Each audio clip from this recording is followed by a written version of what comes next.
Hello students, आप सभी का अनअकैडमी पर स्वागत है। My service doctor Manoj Agrawal. और आज हम फिर से पॉलिटी के क्लास को आगे बढ़ाते हैं और आपका अनअकैडमी के इंडिया के लार्जेस्ट लर्निंग प्लेटफॉर्म पर स्वागत है। सबसे पहले मेरे बारे में, my service doctor Manoj Agrawal, I am faculty of public administration, governance and ethics. I having 11 year teaching plus experience, 11 year plus teaching experience। और इसके साथ साथ ठीक है, मैंने इंटरव्यू भी दिया है और I am basically writer of many competitive book जो आपकी परीक्षा के दृष्टिकोण से चलती हैं। ठीक है। और आपको अनअकैडमी पे सबसे बड़ी बात जुड़ने, मेरा अनअकैडमी पे आपका टेलीग्राम चैनल भी है, आप सभी उससे जुड़ सकते हैं अनअकैडमी@मनोज कुमार के नाम से। और आपको अनअकैडमी में जुड़ने से फायदा ये मिलेगा, आपको डेली लाइव क्लासेस मिलेंगे जिसमें अपने टीचर्स के साथ आप डिस्कस कर सकते हैं, अपने डाउट पूछ सकते हैं और आंसर पूछ के जवाब भी दे सकते हैं। यहाँ पे कोर्सेज को, सिलेबस को पूरा स्ट्रक्चर्ड किया गया है जो आपकी तैयारी में सहायता करेगा। यहाँ पे आपकी लाइव टेस्ट में क्विज होंगी जिसके माध्यम से आप अपने परफॉर्मेंस को एवेल्युएट कर सकते हैं, एनालाइज कर सकते हैं। एक बार यदि आप यहाँ सब्सक्रिप्शन लेते हैं तो उसके बाद आपको अनलिमिटेड एक्सेस मिलेगा जिसमें आपकी लाइव क्लासेस के साथ साथ प्री रिकॉर्डेड वीडियो भी आपको मिलेगा। इसके लिए आपको अनअकैडमी का लर्निंग ऐप डाउनलोड करना पड़ेगा। जैसा कि आप मेरी स्क्रीन पे देख पा रहे हैं कि ये आपकी गूगल प्ले पे और ऐप स्टोर पे, दोनों पे अवेलेबल है। अनअकैडमी आपको टॉप एजुकेटर्स देता है जो आपकी करियर को नई दिशा देंगे। और अनअकैडमी में आपका कॉम्प्रिहेंसिव सिलेबस जैसे यूपीएससी का ही है तो उसमें 15,000 प्लस कोर्स क्या है यहाँ पे ऑलरेडी ठीक सब्सक्राइब है, यानी कि ऑलरेडी यहाँ पर रजिस्टर्ड है, आप इससे सब्सक्राइब करके बेनिफिट ले सकते हैं। इसके अलावा हम आपको दो प्रकार के कोर्सेज देते हैं, एक प्लस और दूसरा आइकॉनिक। प्लस में आपको डेली लाइव क्लासेस मिलेंगी, टेस्ट सीरीज मिलेगा, अनलिमिटेड प्रैक्टिस और स्ट्रक्चर शेड्यूल मिलेगा जिसमें आपको मंथली फी स्ट्रक्चर आपका 9,000 है। और आप मेरे प्रोमो कोड का इस्तेमाल करते हैं MANOJ मनोज 01 तो आपको 10% डिस्काउंट के साथ ठीक है 8100 पड़ेगा। 3 मंथ्स का 22,500 है तो डिस्काउंट के बाद आपका 2250 हो जाएगा। 6 मंथ का 4,500 है तो यहाँ पे 36,450 हो जाएगा। या 1 ईयर का 49,500 है तो आपका डिस्काउंट के बाद 44,550 हो जाएगा। जबकि 2 साल का 72 है और मेरे प्रोमो कोड के इस्तेमाल के बाद 64,800 हो जाएगा। 36 मंथ यानी 3 इयर्स का 90 है तो यहाँ पे 81,000 होगा। ठीक है, तो ये प्लस था। सेकंड हमारा आइकॉनिक है। आइकॉनिक में आपको live classes, test series, unlimited practice और स्ट्रक्चर शेड्यूल तो प्लस का मिलेगा ही मिलेगा। इसके अलावा ये 4 इसकी स्पेशल फीचर्स हैं जिसमें personal coach, daily mains question answer practice, study planner और पर्सनलाइज फीडबैक मिलेगा। जिसमें आप मेरे ठीक है, आपको 3 प्रकार से हम कोर्सेज इसमें देंगे, एक ईयरली और 2 इयर्स और 3 इयर्स। ठीक है, जिसमें ईयरली का फीस स्ट्रक्चर 69,500 है और आप मेरे प्रोमो कोड MANOJ मनोज 01 का इस्तेमाल करते हैं तो 10% डिस्काउंट मिलेगा। तो इस डिस्काउंट के बाद आपका कितना होगा, 62,500। और वहीं 2 इयर्स का आपका कितना है लेकर के, ठीक है, 1,07,000 है। आप मेरे प्रोमो कोड का इस्तेमाल करते हैं तो 96,300 हो जाएगा। 3 इयर्स का हमारा 1,41,000 है तो प्रोमो कोड का इस्तेमाल करने के बाद 10% डिस्काउंट के साथ 126 आपका यहाँ पे फी स्ट्रक्चर हो जाएगा। ठीक है, तो ये तो आपके बारे में, आपको मैंने इसके बारे में जानकारी दी। आगे इसी तरह से ऑप्शनल पे हमारा है। तो आज हम देखो, हम आगे देख रहे हैं लेकर के राष्ट्रपति। कल मैंने आपको पढ़ाया था प्रेसिडेंट के बारे में, और प्रेसिडेंट्स के बारे में हम आपको इलेक्शन वगैरह, इलेक्शन तक कल पढ़ाए थे कि कैसे इलेक्शन होता है, क्या सारी चीजें लेकर के।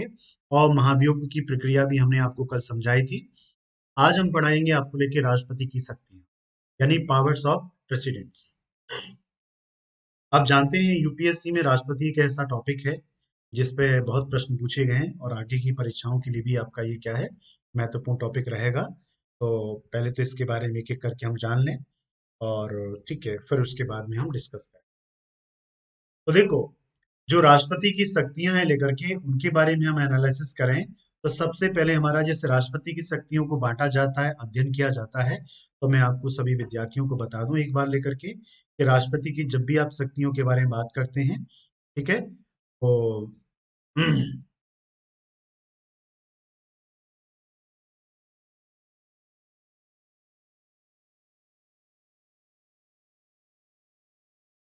तो जैसे कि आप समझ रहे हैं लेकर के, ठीक है, राष्ट्रपति की जब भी हम शक्तियों के बारे में बात करते हैं तो राष्ट्रपति शक्तियों के लिए सबसे पहले हम कार्यकारी शक्तियों को डिस्कस करते हैं। कार्यकारी शक्ति का मतलब सीधा सा होता है कि जैसे कि मैंने आपको बताया था क्लास में कि राष्ट्रपति यानी प्रेसिडेंट ऑफ इंडिया, राष्ट्रपति कार्यपालिका का प्रमुख होता है। किसका होता है? कार्यपालिका। कार्यपालिका यानी एग्जीक्यूटिव का प्रमुख होता है। संविधान के अनुच्छेद 53 यानी आर्टिकल 53 भी यही कहता है कि राष्ट्रपति कार्यपालिका का प्रमुख होगा, प्रधान होगा, समस्त कार्यकारी शक्तियां राष्ट्रपति में निहित होंगी। तो यानी राष्ट्रपति एक ऐसा फिगर है जिसमें, या ऐसा कॉन्स्टिट्यूशनल बॉडी है जिसमें संघ सरकार की समस्त कार्यकारी शक्तियां निहित होंगी लेकर के, ऐसा हमारा संविधान कहता है। तो इस संविधान के अनुसार राष्ट्रपति कार्यपालिका का प्रमुख होता है, हेड होगा लेकर के। और मैंने कल आपको बताया था कि सबसे ऊपर कौन होता है? सबसे ऊपर होता है प्रेसिडेंट, प्रेसिडेंट। और उसके नीचे कौन होता है? प्रेसिडेंट के नीचे प्राइम मिनिस्टर, प्राइम मिनिस्टर के नीचे आपके मिनिस्टर्स होते हैं। ठीक है। और आपको एक और बता दूं प्रश्न लेकर के कि इसके अलावा, यानी काउंसिल ऑफ मिनिस्टर का भाग है, प्राइम मिनिस्टर और मिनिस्टर, इसके अलावा कार्यपालिका शक्ति में एक और व्यक्ति शामिल होता है, एक और संस्था शामिल होती है, जिसको आप अटॉर्नी जनरल ऑफ इंडिया कहते हैं, यानी भारत का महान्यायवादी। ये क्या है? ये कार्यपालिका के अंग है। लेकिन प्रश्न पूछा गया कई बार परीक्षा कि कार्यपालिका में कौन कौन से यानी संस्थाएं सम्मिलित होती हैं। तो आपका राष्ट्रपति, प्रधानमंत्री यानी मंत्रिपरिषद, और इसके अलावा आपका भारत का महान्यायवादी, ये लोग इसमें क्या होते हैं? सम्मिलित होते हैं। इनसे मिलकर के क्या बनती है? संघ की कार्यपालिका। ठीक है। ठीक। आगे हम बढ़ते हैं। भारत सरकार की कार्यपालिका संबंधी सभी कार्यवाहियां औपचारिक रूप से राष्ट्रपति के नाम से संपादित की जाती है। देखो बड़ा महत्वपूर्ण है, आप इस बात को समझ लें। राष्ट्रपति के नाम से समस्त प्रकार की संघ सरकार की कार्यवाहियां औपचारिक रूप यानी फॉर्मली किसके नाम से होती हैं? यानी जो भी केंद्र सरकार के द्वारा काम किए जाएंगे, जो भी केंद्र सरकार काम करेगी, चाहे वो, ठीक है, किसी विभाग का कोई काम करना हो या मंत्रालय का कोई काम करना हो, तो वो किसके नाम से किए जाएंगे? वो प्रेसिडेंट के नाम से किए जाएंगे, क्योंकि प्रेसिडेंट को ही संविधान के द्वारा क्या दी गई है? शक्तियां सौंपी। क्लियर? राष्ट्रपति भारत सरकार के लिए कार्यों का विभाजन करता है और तथा नियम भी बनाता है। यानी भारत सरकार के, यानी एलोकेशन ऑफ बिजनेस, इसे क्या बोलते हैं? एलोकेशन ऑफ बिजनेस, यानी कार्यों का बंटवारा या विभाजन। तो एलोकेशन ऑफ बिजनेस जो किसके बीच में किया जाता है? मंत्रियों के बीच में किया। तो राष्ट्रपति भारत सरकार के लिए कार्यों का विभाजन करते हैं और तथा नियम भी बनाते हैं। और राष्ट्रपति संघ सरकार के मंत्रियों के बीच काम का बंटवारा भी करते हैं और उससे संबंधित नियम भी तय करते हैं। इसका मतलब समझे आप लेकर के? इसका सीधा सा तात्पर्य है कि राष्ट्रपति बहुत ही शक्तिशाली क्या है? संविधान के अनुसार फॉर्मली हम देखें, लेकर के प्रैक्टिकली अलग देखेंगे, लेकिन फॉर्मली देखें तो समझ शक्ति किसको दी गई है? राष्ट्रपति को दी गई है। और सभी प्रकार की शक्तियों का इस्तेमाल किसके नाम से? लेकिन इस्तेमाल राष्ट्रपति स्वतंत्र रूप से नहीं कर सकता। इसके लिए राष्ट्रपति को अनुच्छेद 53 में ही बाध्यता दे दी गई है। आर्टिकल 53 क्या कहता है? 53 कहता है कि संघ की समस्त कार्यकारी शक्ति राष्ट्रपति में निहित होगी और जिसका प्रयोग वह स्वयं या अपने अधीनस्थों के सहयोग से संविधान के अनुसार करे। किसके अनुसार करेगा? संविधान, यानी कि अकॉर्डिंग्स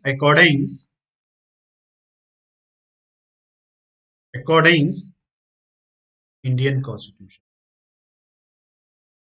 यानी भारत सरकार, यानी भारत के संविधान के अनुसार वो शक्तियों का प्रयोग करेगा। यानी संविधान के अनुसार, ये संविधान के अनुसार एक बाध्यता जुड़ी दी गई, संविधान के अनुसार, ठीक है, के अनुसार ये बाध्यता जोड़ दी गई। इसका मतलब वह शक्तियों का प्रयोग, यानी कि जो संविधान के द्वारा संघ की कार्यकारी शक्ति दी गई, लेकिन वह उनका प्रयोग स्वतंत्र रूप से नहीं कर सकता। और वो किसके, यानी उसका प्रयोग कौन करेगा? कि आर्टिकल वही 74 और 75, 74 एंड 75 में दे रखा है। क्या दे रखा है? कि इसका प्रयोग या उपयोग वह किसके अनुसार करेगा? प्रधानमंत्री और मंत्रिपरिषद की सलाह और मंत्रणा के अनुसार करेगा। इसका मतलब यह सभी प्रकार की शक्तियां तो दी गई, लेकिन साथ में प्रतिबंध भी लगाए गए। इसके अलावा देखो, ये प्रीलिम्स में क्वेश्चन बनता है बहुत ज्यादा, ठीक है, पीटी में। कि राष्ट्रपति किन किन व्यक्तियों को नियुक्त करते हैं, नियुक्त यानी राष्ट्रपति नियुक्त करता अधिकारी है, तो किस किस चीज की यानी किन किन संस्थाओं की नियुक्ति करते हैं। तो देखो, भारत का राष्ट्रपति, ठीक, किसकी, भारत के प्रधानमंत्री की नियुक्ति। ध्यान रखना, प्रश्न आ चुका है, यूपीएससी में प्रश्न आया है कि राष्ट्रपति द्वारा प्रधानमंत्री को नियुक्त किया जाता है या चयनित किया जाता है या मनोनीत किया जाता है। ठीक है, इस प्रकार से प्रश्न पूछा गया है। तो आपको क्या करता है, वो अपॉइंट करता है, अपॉइंट करता है। राष्ट्रपति के द्वारा प्रधानमंत्री को नियुक्त किया जाता है, तो नियुक्त किस किस किस को करता है भारत का राष्ट्रपति, प्रधानमंत्री को, और प्रधानमंत्री की सलाह पर अन्य मंत्रियों को। ये याद रखना, वही व्यक्ति प्रधानमंत्री बन सकता है या बनता है जो बहुमत के दल का नेता, बहुमत दल का नेता, यानी बहुमत के दल का जो नेता है उसी को प्रधानमंत्री बनाया जाएगा। ये याद रखना लेकर के, ऐसा किसी भी व्यक्ति को राष्ट्रपति प्रधानमंत्री नहीं बना सकता जिसे बहुमत प्राप्त नहीं हो। अरे समझ में, ऐसा नहीं बना सकता लेकर के कि जिसे बहुमत नहीं हो, और बहुमत वाले नेता को दरकिनार करके वो ऐसे व्यक्ति को राष्ट्रपति प्रधानमंत्री नहीं बना सकता राष्ट्रपति जिसे बहुमत प्राप्त करने या जिसके पास बहुमत नहीं हो या उसकी संभावना नहीं। आगे, प्रधानमंत्री की नियुक्ति तो राष्ट्रपति करता है, लेकिन मंत्रियों की नियुक्ति वो स्वतंत्र रूप से नहीं कर सकता। इसके लिए किसकी सलाह आवश्यक होती है, कि प्रधानमंत्री, कि प्रधानमंत्री लिस्ट देता है किसको, राष्ट्रपति को, आप इन इन व्यक्तियों को आप मंत्री पद की शपथ दिलाइए, तो उसके आधार पर राष्ट्रपति के द्वारा उनको शपथ दिलाई जाती है या उनको नियुक्त कराई। क्लियर। भारत का महान्यायवादी, भारत का महान्यायवादी, ये याद रखना।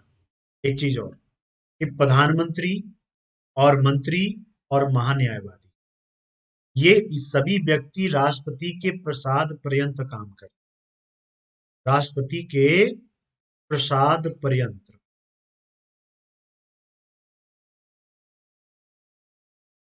प्रसाद पर्यंत काम करते हैं, यानी कार्य करते हैं या पद धारण करते हैं।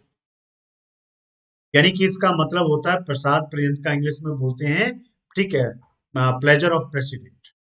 क्या बोलते हैं, प्लेजर ऑफ प्रेसिडेंट। यानी राष्ट्रपति की इच्छा के अनुसार ये काम कर रहे हैं, जब चाहेगा राष्ट्रपति इनको हटा देगा, जब चाहे, इसका मतलब ये होता है।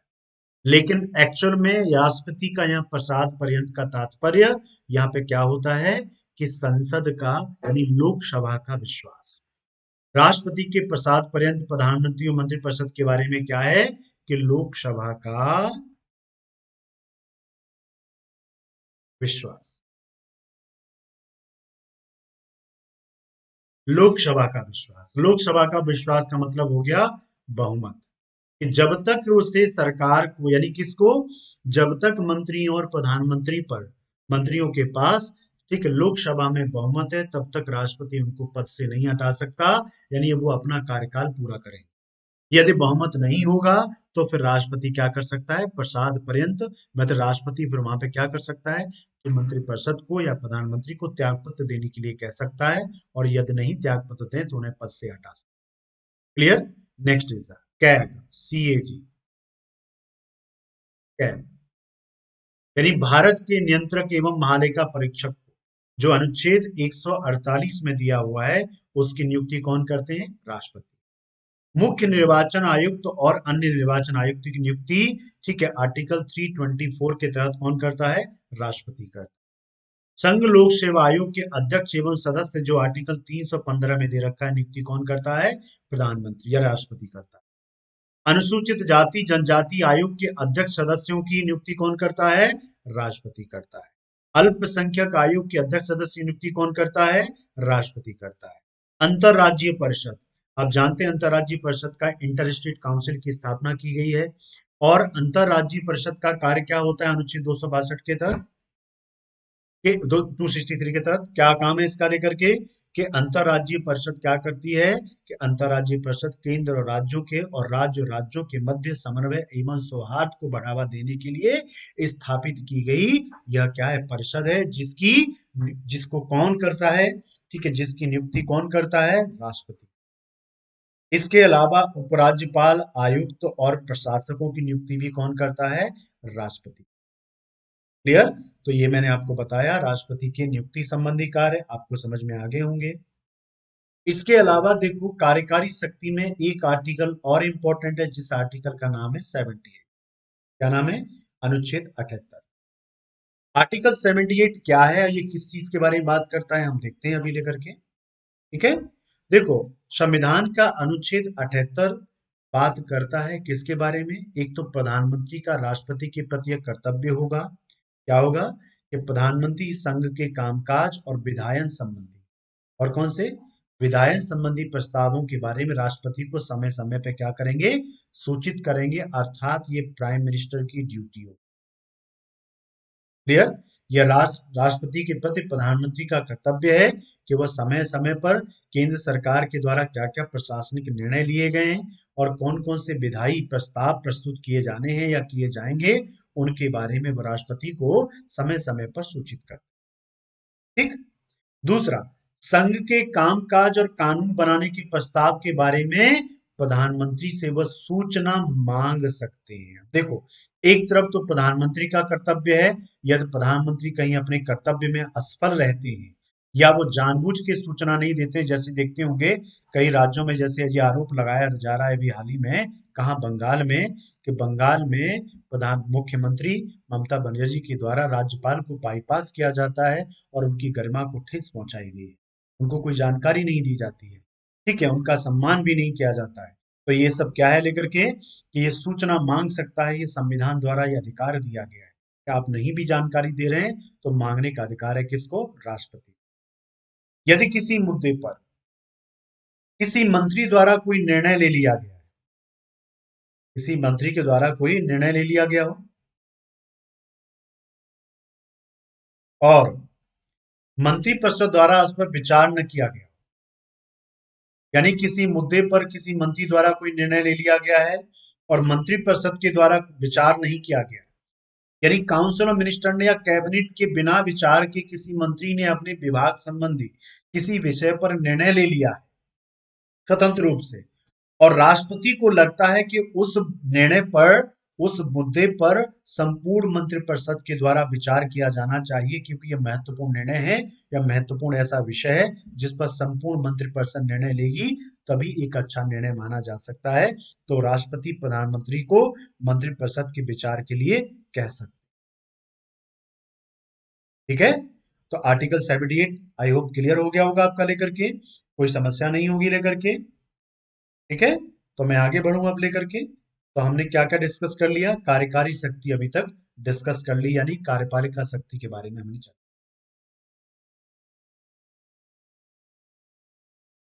नेक्स्ट इज, अब राष्ट्रपति की हम लेजिस्लेटिव पावर के बारे में डिस्कस करें कि राष्ट्रपति की विधायी शक्तियां क्या होती हैं और विधायी शक्तियां क्या हैं। कार्यपालिका हमने देखी, कार्यकारी शक्ति, अब विधायी शक्ति। आप जानते हैं कि राष्ट्रपति संसद का अभिन्न अंग होता है, जैसा कि अनुच्छेद 79 में कहा गया है। 79 में कहा गया है कि भारत की संसद 3 तत्वों से मिलकर बनी होगी, जिसमें आपका राष्ट्रपति, आपकी राज्यसभा और आपकी लोकसभा, 3 तत्वों से यानी 3 प्रकार के अंगों से मिलकर बनी है। कौन? आपकी संसद, कि राष्ट्रपति, राज्यसभा और लोकसभा।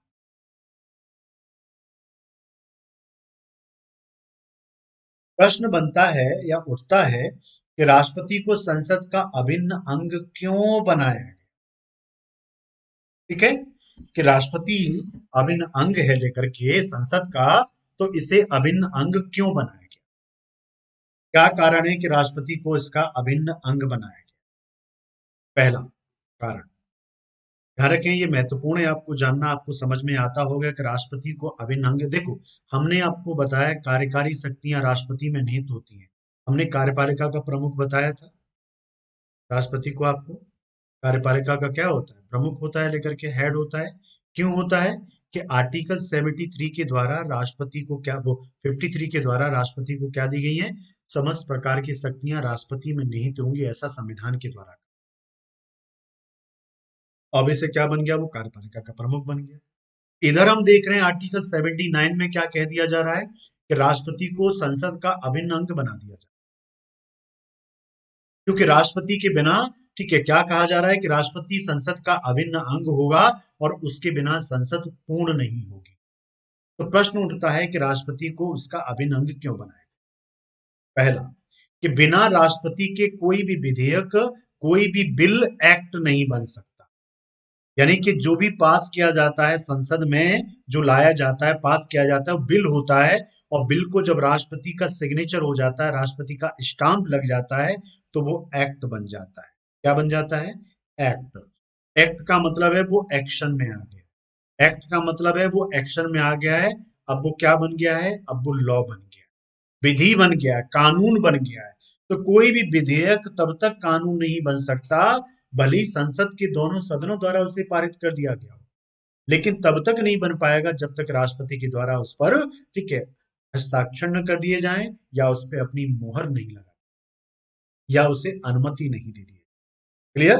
तो इसीलिए क्या है राष्ट्रपति, कि देखो संसद ने, दोनों ने विधेयक पारित किया, लेकिन बिना राष्ट्रपति के वो कानून नहीं बन सकता। इसलिए क्या है, राष्ट्रपति उसका अभिन्न अंग है।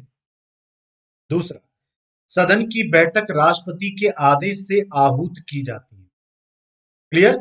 यानी कि आह्वान किया जाता है, राष्ट्रपति दोनों सदनों के सत्र का आह्वान करता है यानी सम्मन करता है, और सत्रावसान करता है यानी प्रोरोग करता है।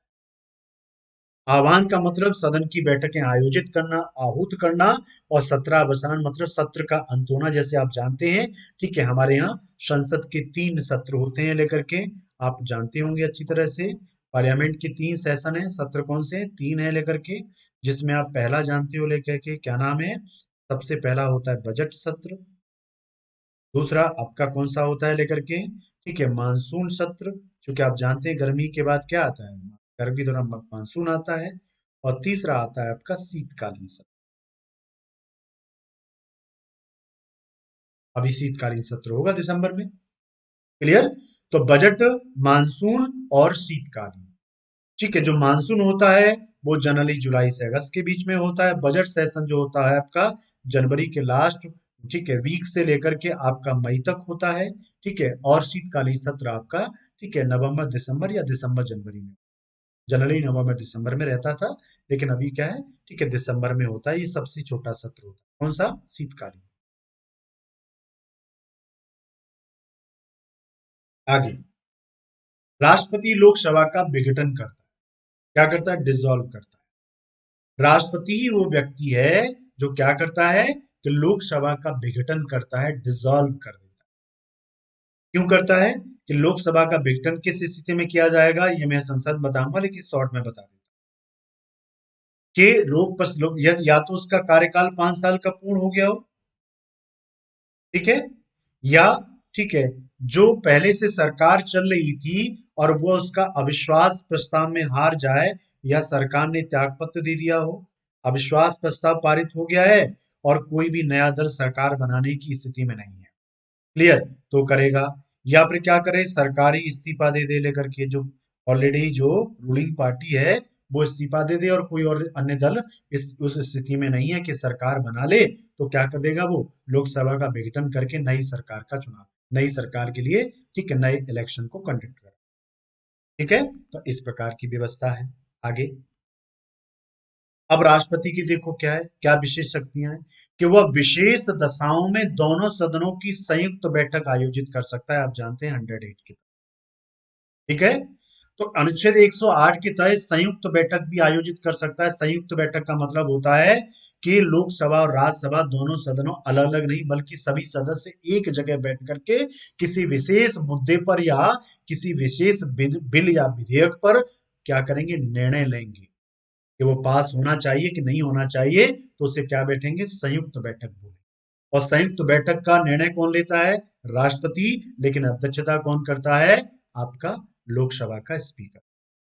क्लियर? लोकसभा का स्पीकर, याद रखना, स्पीकर करेगा उसका लेकर के। ठीक है, संसद के किसी भी सदन में वह संदेश भेज सकता है।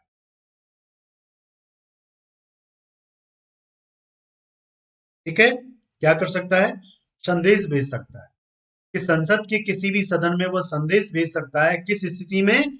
कि मान के चलो कोई ऐसा विधेयक है या बिल है जिस पर, ठीक है, दोनों सदनों में क्या हो गया, या एक सदन में उस पर ज्यादा विवाद है, वो पास नहीं हो पा रहा है, किसी मुद्दे पे लेकर के अटक गया है, सत्ता पक्ष और विपक्ष दोनों में उसको लेकर के काफी ज्यादा, ठीक है, विवाद हो रहा है, तो उस स्थिति में राष्ट्रपति क्या कर सकता है, सदन में अपना संदेश भेज सकता है और कह सकता है कि भाई इस मुद्दे को आपस में मिलजुल के सुलझाओ और इसमें लेकर के सदन की कार्यवाही को बाधित मत करो, आगे चलने दो, इससे नुकसान हो रहा है, ठीक है, और बाकी चीजों का भी नुकसान हो रहा है, तो इस प्रकार से वो संदेश भेज सकता है, ठीक है। नेक्स्ट, वह राज्यसभा के 12 सदस्यों का निर्वाचन क्या करता है, मनोनीत करता है, और लोकसभा के 2 सदस्य जिन्हें एंग्लो इंडियन कहते हैं उनको भी क्या करता है, राष्ट्रपति मनोनीत करता है। तो राज्यसभा के 12 सदस्य जो किससे लिए जाएंगे, साहित्य, कला, विज्ञान और समाज सेवा से, सोशल सर्विस से, यानी साहित्य, कला, विज्ञान और समाज समाज सेवा से। और लोकसभा के 2 सदस्य कौन से, एंग्लो इंडियन। एंग्लो इंडियन किसको कहते हैं, एंग्लो इंडियन वो हैं जो एक्चुअल में जिनका मूल क्या है, यूरोप का है, यानी अंग्रेज हैं, लेकिन भारत की नागरिकता प्राप्त करके वो भारत में रुक गए जब अंग्रेज देश को छोड़ के गए थे। तो ऐसे लोगों का हमारी संसद में, लोकसभा में प्रतिनिधित्व रखा गया है। अंग्रेजों के द्वारा ये रिक्वेस्ट किया गया था भारत सरकार से जब वो भारत छोड़ के जा रहे थे, क्योंकि भाई आपके देश में लोगों के हितों की सुरक्षा के लिए हम प्रावधान चाहते हैं, और हम 2 व्यक्ति चाहते हैं कि लोकसभा में हो और 1 व्यक्ति राज्य की विधानसभा में हो, इसलिए एंग्लो इंडियन का प्रोविजन किया गया है। तो राष्ट्रपति को इसके तहत 12 यानी कि 2 एंग्लो इंडियन लोकसभा के लिए और 12 सदस्य राज्यसभा के लिए निर्वाचन करने का क्या होता है, अधिकार। ठीक, आगे, लोकसभा के अध्यक्ष एवं उपाध्यक्ष दोनों के पद एक साथ रिक्त हो जाने पर, इसके स्पीकर एंड डेप्यूटी स्पीकर मान के चलो लोकसभा के दोनों पद रिक्त हो जाए, तब तो लोकसभा की बैठक का कैसे आयोजन होगा, कौन उसका अध्यक्ष होगा। तो लोकसभा की बैठकों की अध्यक्षता के लिए लोकसभा के किसी भी सदस्य को वो क्या कर सकता है, उस सदन का क्या बना सकता है, उस समय तक उसको पीठासीन अधिकारी बना सकता है जब तक नया अध्यक्ष का चुनाव नहीं हो जाए। क्लियर, तो ये प्रावधान है लेकर के। अब देखो, कुछ विशेष प्रकार के विधेयकों को संसद में लाने से पूर्व राष्ट्रपति की पूर्व अनुशंसा या अनुशंसा की आवश्यकता हो। ये प्रश्न कई परीक्षाओं में पूछा गया, मैं आपको बता कि कुछ विशेष प्रकार के विधेयकों को संसद में लाने से पूर्व राष्ट्रपति की अनुशंसा की आवश्यकता होती है, जैसे कि भारत की संचयी निधि से व्यय से संबंधित विधेयक, यानी consolidate fund of India, Bharat की संचय निधि से जो संबंधित व्यय है उससे संबंधित मामला ले, संबंधित विधेयक। क्लियर, तो भारत की संचय निधि में से व्यय से संबंधित विधेयक, और दूसरा राज्य की सीमाओं में परिवर्तन या नए राज्यों के निर्माण से संबंधित विधेयक। ठीक है, किससे संबंधित विधेयक, कि राज्य की सीमा, कि राज्य की सीमाओं से, यानी पहला कौन सा हो गया, भारत की संचय निधि से संबंधित विधेयक। क्लियर, भारत संचय निधि के व्यय से संबंधित विधेयक, और दूसरा राज्य की सीमा में परिवर्तन, राज्य की सीमा में परिवर्तन या राज्य के निर्माण से संबंधित विधेयक होगा उसमें लाया जाने का प्रावधान। ठीक है, तो इसका मतलब ये है कि हम देख रहे हैं लेकर के कि अभी हमारे यहाँ यानी पूर्व अनुशंसा की आवश्यकता होगी लेकर के, ठीक है, आवश्यकता है। ठीक है, यहाँ तक क्लियर हो गया। तो राष्ट्रपति की क्या क्या विधायी शक्तियां हैं हमने देखा कि संसद का अभिन्न अंग है 79 के अनुसार, क्यों बनाया गया मैंने आपको बताया। लोकसभा का वो विघटन कर सकता है, क्यों कर सकता है मैंने ये भी बताया।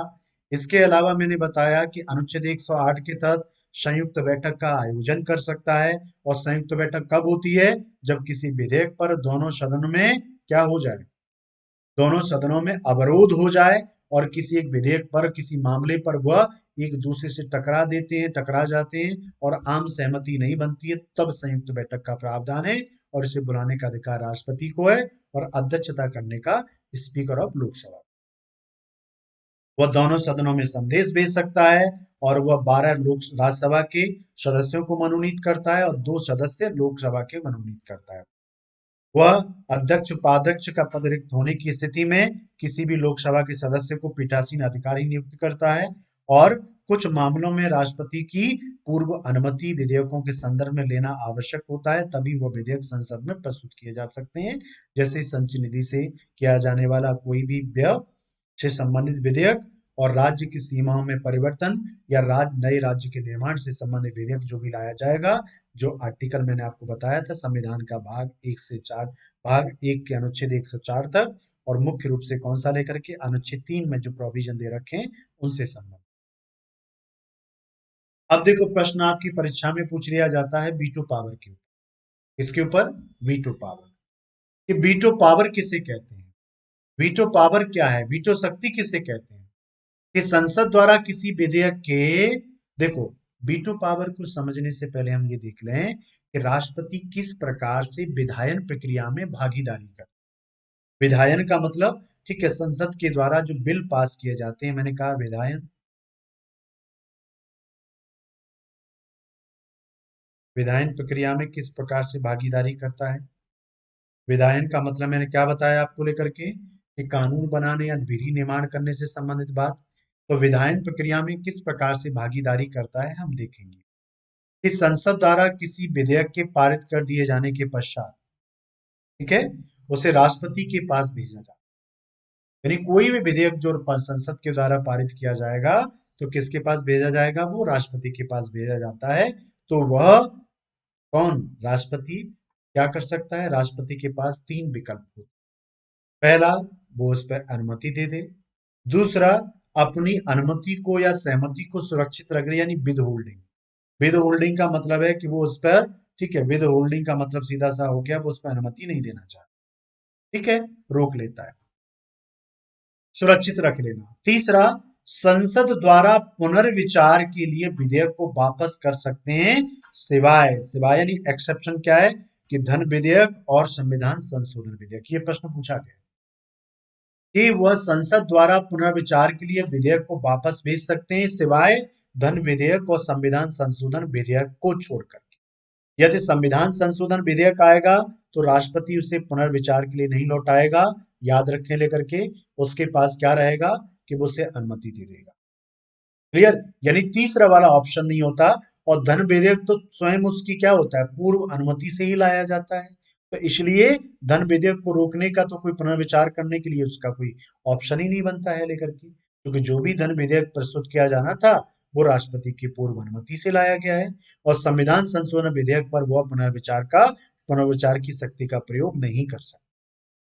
आगे, यदि संसद यदि संसद पुनः उस विधेयक को संशोधित कर अथवा बिना संशोधन के द्वारा पारित कर देती है, यानी पार्लियामेंट क्या कर दे, उस विधेयक में जो राष्ट्रपति के द्वारा पुनर्विचार के लिए लौटाया गया, तो पुनर्विचार के लिए राष्ट्रपति क्यों लौटाएगा, यानी कुछ ऐसे प्रावधान होंगे जिनसे वो संतुष्ट नहीं होगा, तभी वो लौटाएगा, ठीक है। तो क्यों, कब लौटाएगा, कि जब उसे किसी विधेयक के प्रावधानों से वो संतुष्ट नहीं है या चाहता है उसमें वो परिवर्तन किया जाए, तभी मैं अनुमति दूंगा, तो उसे पुनर्विचार के लिए लौटा देगा।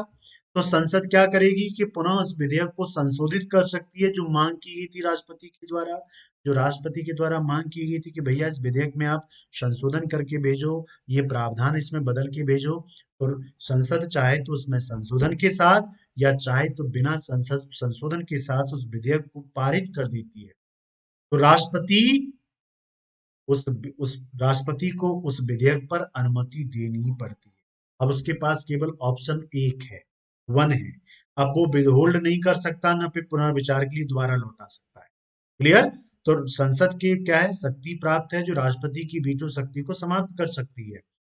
संसद द्वारा पारित विधेयकों के संबंध में राष्ट्रपति के पास क्या होती है, वीटो शक्ति होती है। और ये वीटो क्या है हम यहाँ देखें, ठीक है, वीटो क्या होती है, किस संदर्भ में है लेकर के हम अभी एक्सप्लेन करेंगे, और एक एक करके इसको देखेंगे कि क्या क्या वीटो पावर है और किस संदर्भ में वह वीटो पावर का प्रयोग करता है, ठीक है।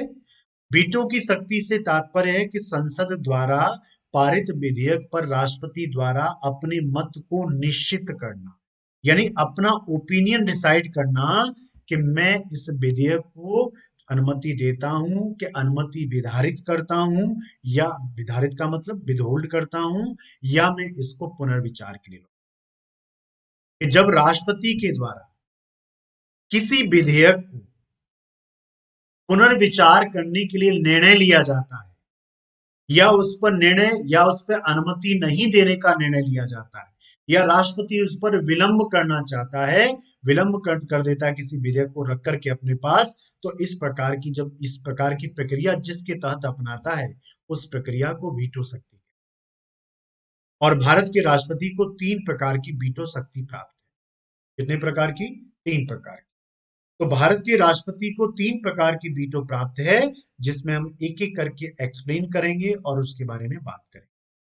पहला है एब्सोल्यूट, दूसरा है सस्पेंसिव और तीसरा है पॉकेट वीटो। एब्सोल्यूट मतलब आत्यांतिक। आत्यांतिक। एब्सोल्यूट का मतलब क्या बोलते हैं यहाँ पे? आत्यांतिक। आत्यांतिक। आत्यांतिक वीटो का मतलब होता है कि जब राष्ट्रपति के द्वारा विधेयक पर अपनी अनुमति सुरक्षित रख ली जाती है, यानी कि वो सेकंड वाले ऑप्शन का प्रयोग कर लेता है कि वह उस विधेयक पर जब अपनी अनुमति नहीं देता, तो विधेयक क्या हो जाएगा? स्वतः ही समाप्त हो जाएगा। ध्यान रखना, राष्ट्रपति यदि किसी विधेयक पर अपनी अनुमति सुरक्षित रख लेगा या अनुमति नहीं देगा, तो क्या हो जाएगा? ठीक है, वह विधेयक स्वतः समाप्त हो जाएगा। तो इसे क्या बोलते हैं? Absolute veto power. एब्सोल्यूट का मतलब हो गया, इसका प्रयोग किया, समझ लो वो विधेयक क्या हो गया? समाप्त हो जाएगा। फिर से उसे दोबारा पारित करके भेजना पड़ेगा संसद को, नई प्रक्रिया के साथ, जैसे पहले किया गया था, तभी वह विधेयक राष्ट्रपति के पास दोबारा लाया जा सकता है। यानी वर्तमान समय में जो दिया गया, जिसको राष्ट्रपति के द्वारा उसे अनुमति नहीं दी गई, तो वह स्वतः समाप्त हो। इसे क्या बोलेंगे? एब्सोल्यूट वीटो, यानी आत्यांतिक वीटो। सेकंड होता है निलंबित वीटो, यानी कि सस्पेंसिव वीटो। सस्पेंसिव वीटो क्या है? जिसे संसद द्वारा साधारण बहुमत से निरस्त कर दिया जाता है। मतलब, इसका मतलब क्या हुआ? जैसे मान के चलो पार्लियामेंट ने कोई बिल है, बिल पास किया और प्रेसिडेंट के पास भेजा। प्रेसिडेंट ने क्या किया? उसे रिकंसिडरेशन यानी पुनर्विचार के लिए उसे भेज दिया। और संसद ने क्या किया? जब पुनर्विचार के लिए भेजा, तो संसद ने बिना संशोधन के या संशोधन के साथ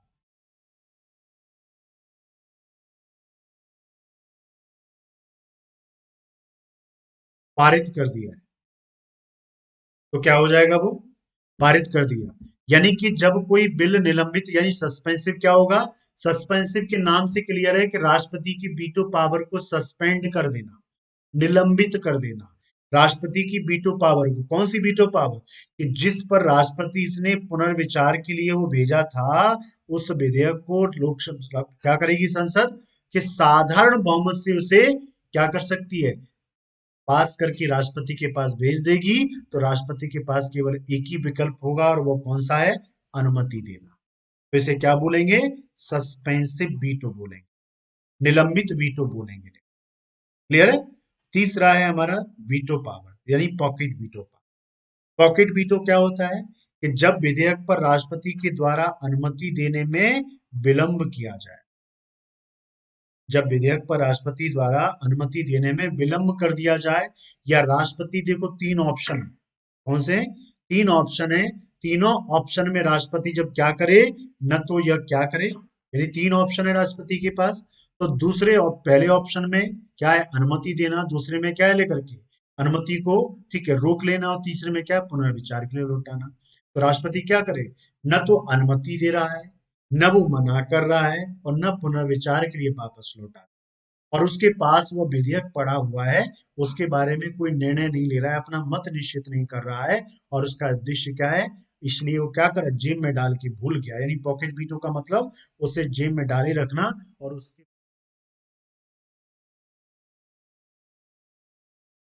भाई, ठीक है, वो विधेयक पास नहीं होगा। वो अब क्या होगा? वो बिल है, विधेयक है, बिल है, वो एक्ट नहीं बन पाएगा जब तक राष्ट्रपति की अनुमति नहीं होगी। और हमारे संविधान में कहीं भी ये लिखा हुआ नहीं है कि राष्ट्रपति को कितने दिन में किसी बिल के ऊपर अनुमति देनी चाहिए। ये हमारे यहाँ नहीं लिखा हुआ है। ये हमारे देश के संविधान में या किसी विधि में ये उल्लेखित नहीं किया गया है कि राष्ट्रपति को कितने दिन के भीतर किसी बिल पर अपना निर्णय देना होगा या मत निश्चित करना होगा। इस प्रकार की चीज बिल्कुल कहीं नहीं लिखी है। इससे आप समझ सकते हैं लेकर के कि किस प्रकार की स्थिति है, कि किस प्रकार से हमारे राष्ट्रपति को ये शक्ति दी गई, जबकि अमेरिकी राष्ट्रपति को 10 दिन के अंदर अपना मत का निश्चय करना होगा। अमेरिका में कितना है कि यूएसए में, आपको बता दूं मैं, यूएसए में 10 डेज के अंदर राष्ट्रपति को निर्णय लेना होता है कि वो अनुमति दे रहा है कि नहीं दे रहा है, और 10 डेज के बाद वो अपने आप पास मान ले। ठीक है। तो ये वहां के राष्ट्रपति को 10 दिन दिया गया, और हमारे राष्ट्रपति के बारे में कोई समय का निर्धारण नहीं किया गया। और राष्ट्रपति से प्रश्न पूछा जाता है कि कितने प्रकार की वीटो मिली है भारत के राष्ट्रपति को, तो 3 प्रकार की वीटो है। ठीक है। आत्यांतिक वीटो, निलंबित वीटो और पॉकेट वीटो, याद रखें लेकर की, जेबी वीटो भी कहते हैं पॉकेट को। और इन तीनों के बारे में पूछा जाता है अलग घुस घुस के अंदर से कि इसमें इसके क्या होता है, किस में, किस वीटो में क्या होता है। तो आपको अब ये बता देना है, मेरा मानना है अब आप एक्सप्लेन कर पाएंगे आगे। नेक्स्ट है वित्तीय शक्तियां। अनुच्छेद 112 के तहत राष्ट्रपति को, ठीक है, राष्ट्रपति संसद के सम्मुख प्रत्येक वर्ष वार्षिक वित्तीय विवरण यानी कि एनुअल फाइनेंशियल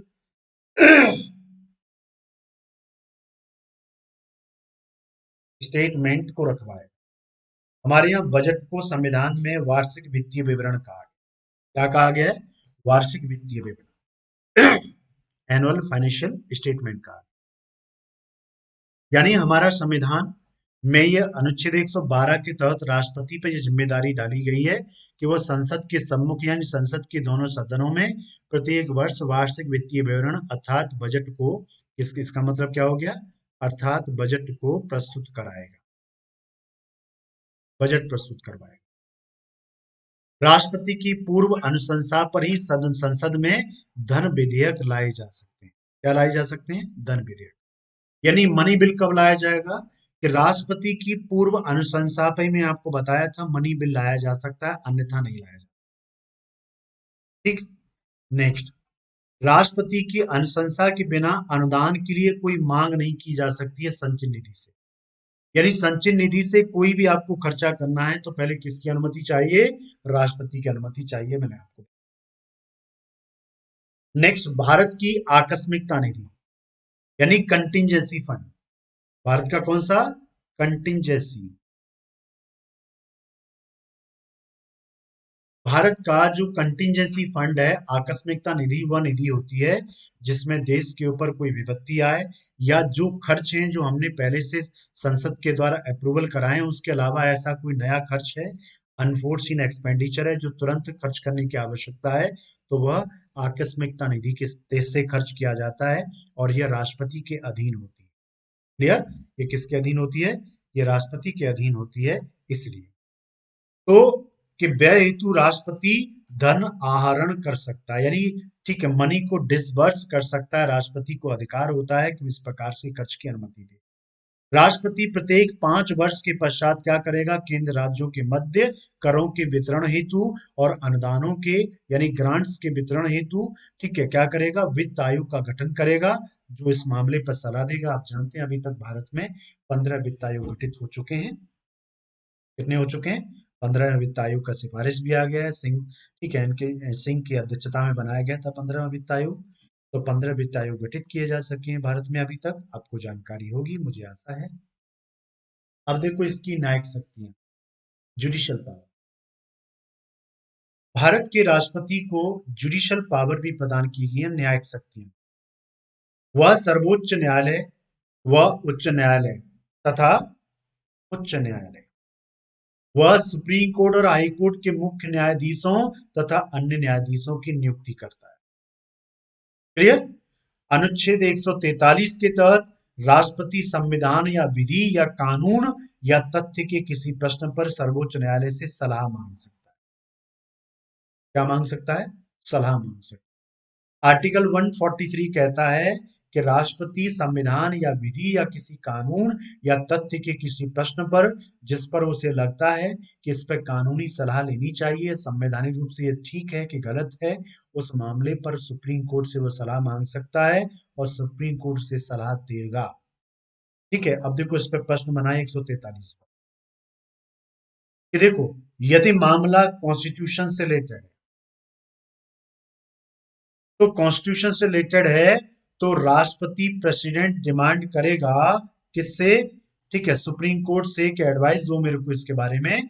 तो सुप्रीम कोर्ट राष्ट्रपति को ऐसी सलाह देने के लिए बाध्य है। और दूसरा, सुप्रीम कोर्ट के द्वारा दी गई जो सलाह है वो राष्ट्रपति के ऊपर बाध्यकारी नहीं होती। सलाह क्या नहीं है? बाध्यकारी नहीं है। प्रश्न पूछा गया है, बाध्यकारी नहीं है। ठीक है, जो सलाह सुप्रीम कोर्ट राष्ट्रपति को देगा अनुच्छेद 143 के तहत, उस पर राष्ट्रपति उस सलाह को माने न माने ये राष्ट्रपति के ऊपर निर्भर करता है। इसके लिए वह उसे कंपेल नहीं कर सकता। और इसके अलावा राष्ट्रपति को क्षमादान यानी पार्डन देने की भी शक्ति होती है। और ये पार्डन देने की शक्ति क्या है, एक बार इसको देख लेते हैं। क्लियर? क्षमादान की शक्ति अनुच्छेद 72 के तहत दी जाती है। और अनुच्छेद 72 की न्यायिक शक्ति के तहत अपराध के लिए दोषी करार दिए गए व्यक्ति को राष्ट्रपति क्षमा अर्थात राष्ट्रपति क्षमा कर सकते हैं, अर्थात दंडादेश का निलंबन, प्राण दंड स्थगन, राहत या माफी प्रदान कर सकते हैं। राष्ट्रपति क्षमा का मतलब क्या है? दंडादेश का निलंबन, यानी कि जो दंड का आदेश दिया गया है उसको निलंबन यानी सस्पेंड कर सकते हैं। प्राण दंड को भी क्या कर सकते हैं? जिसे मृत्यु दंड दिया गया उसको रोक सकते हैं, उसको कुछ राहत दे सकते हैं और उसके अपराध को और दंड को पूरी तरह से माफ भी। क्लियर? और ऐसे मामले निम्नलिखित हैं जिनमें राष्ट्रपति के पास ऐसी शक्ति हो। कौन कौन सा? पहला, संघीय विधि के विरुद्ध दंडित व्यक्ति के मामले, यानी उसे दंड दिया गया हो वो यूनियन लॉ के अकॉर्डिंग दिया गया हो, यूनियन लॉ में वो मेंशन है।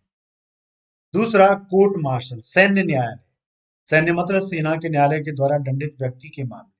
और तीसरा, मृत्यु दंड दिया गया हो जिस व्यक्ति को, यानी कैपिटल पनिशमेंट दिया गया हो उससे संबंधित। ठीक है, तो ये सब मामलों में क्या है कि एक तो क्या दिया गया उसे दंड संघीय विधि के तहत, दूसरा कोर्ट मार्शल में दिया गया, तीसरा मृत्यु दंड पाए हुए व्यक्ति के मामले। क्षमादान का उद्देश्य क्या है? क्यों क्षमादान की शक्ति दी गई है राष्ट्रपति? प्रश्न आता है कि क्षमादान किसी निर्दोष व्यक्ति को न्यायालय की गलती, माने चलो न्यायालय क्या करती है, कानून जो होता है, कोर्ट होता है, वो तो फैक्ट के आधार पे, साक्ष्य के आधार पे निर्णय देता है। एविडेंस वहां इंपॉर्टेंट है, आपकी दलील और आपकी इमोशंस इंपॉर्टेंस नहीं रखते। मान के चलो आपको प्राइमा फेसी आपके विरुद्ध यानी प्रथम दृष्टया आपके विरुद्ध साक्ष्य मिलते हैं जबकि आपने कोई अपराध नहीं किया।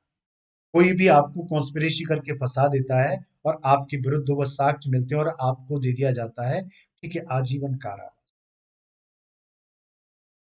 क्योंकि उस समय कोर्ट के आगे जो एविडेंस प्रस्तुत किए गए उसमें आपके खिलाफ अपराध सिद्ध हुआ और आपको आजीवन कारावास का दंड मिला। लेकिन 1 2 या 3 साल के बाद पता चला कि एक्चुअल में जो था उसके खिलाफ, आपके खिलाफ कॉन्स्पिरेसी की गई थी, तो वो मामले कुछ और ही था और आपको जानबूझ के फंसाया गया और बाद में पता चलता है। तो इस स्थिति में उस व्यक्ति को बचाने के लिए या क्षमादान देने के लिए राष्ट्रपति को ऐसी शक्ति दी, ठीक है, ताकि उसमें मददगार हो और न्याय को स्थापित किया जा सके। राष्ट्रपति को इस शक्ति के दो रूप हैं जो प्राप्त है लेकर के, कि विधि के प्रयोग में होने वाली न्यायिक गलती को सुधारना।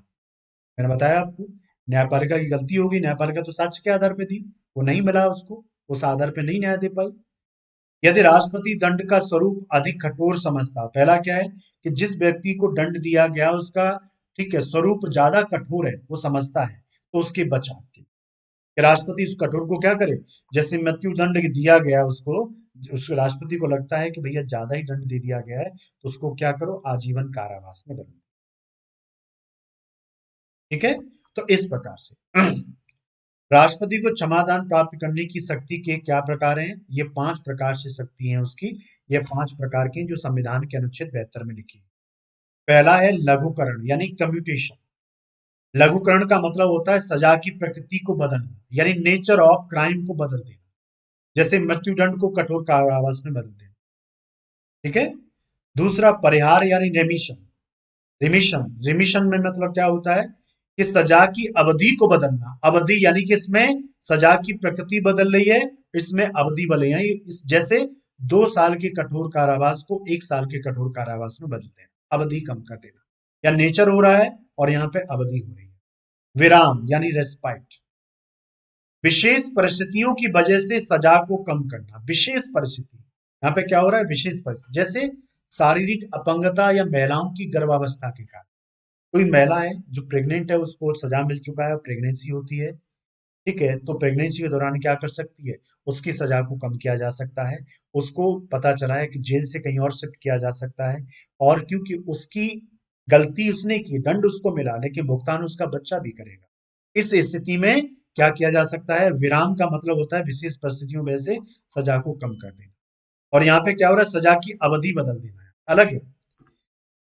प्रति प्रतिलंबन यानी रिप्रीव में क्या होता है कि किसी दंड को कुछ समय के लिए टालने की प्रक्रिया, जैसे फांसी को कुछ समय के लिए टाल देना। आप देखते होंगे जिनकी याचिका पर सुनवाई हो रही होती है, मृत्यु दंड के माफी के लिए जिन व्यक्तियों ने राष्ट्रपति के समक्ष क्या कर रखा है, याचिका लगा रखी है, और उस पर राष्ट्रपति द्वारा निर्णय नहीं लिया गया है, तब तक वो व्यक्ति को क्या हो जाता है, प्रतिलंबन हो जाता है, प्रविलंबन हो जाता है। इसका मतलब कुछ समय के लिए टाल दी जाती है।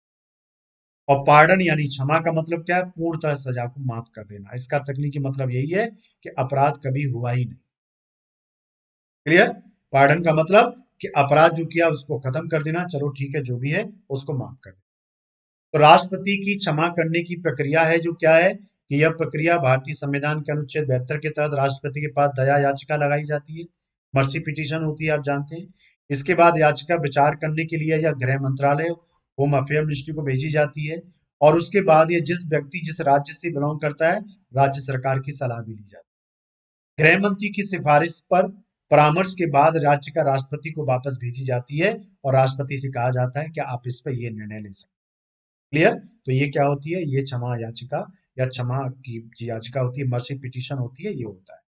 क्षमा प्राप्त करने की शक्तियों पर न्यायिक रूप क्या है, कि मारूराम बनाम भारत संघ मामला 1980 में आया था, जिसमें सर्वोच्च न्यायालय की पीठ ने कहा था कि आर्टिकल 72 के तहत शक्ति का प्रयोग केंद्र सरकार की सलाह पर किया जाना चाहिए।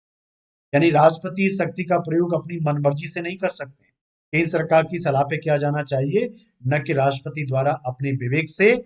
ठीक है, और राष्ट्रपति के लिए सलाह क्या होगी, बाध्यकारी प्रश्न पूछा जाएगा, याद रखना। ठीक है। और एक दो शक्तियां और हैं राष्ट्रपति की, जैसा कि हम जानते हैं, राजनयिक शक्तियां और आपकी सैन्य शक्ति।